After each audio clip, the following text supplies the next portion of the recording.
తోటి విద్యార్థులకు ముందుగా 79వ స్వాతంత్ర దినోత్సవ శుభాకాంక్షలు. అలాగే నాకు ఈ పర్వదినాన ఉపన్యాసం ఇచ్చేందుకు అవకాశం ఇచ్చినందుకు నాకు హృదయపూర్వక కృతజ్ఞతలు.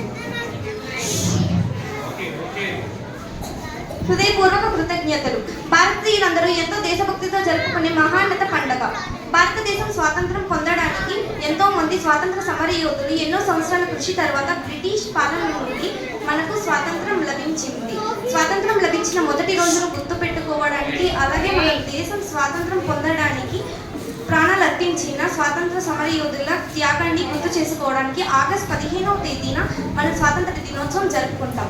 దేశం వైపు ఒక అడుగు వేద్దాం. స్వాతంత్రం అంటే జెండా ఎగురవేయడం, పండుగ జరుపుకోవడం మాత్రమే కాదు, మన దేశం ఎదుర్కొంటున్న పేదరికం, వివక్షత వంటి వాటిని దూరం చేయడానికి కృషి చేయాలి.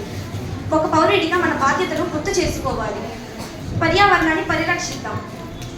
ప్లాస్టిక్ వాడకాన్ని తగ్గిద్దాం. ఒక చెట్టు నాటి పెంచడం కూడా పర్యావరణాన్ని రక్షించడమే. స్త్రీలను గౌరవిద్దాం. స్త్రీలకు సమానమైన అవకాశాలు ఇవ్వడం, వారి రక్షణకు ప్రాధాన్యత ఇవ్వడం మనందరి బాధ్యత.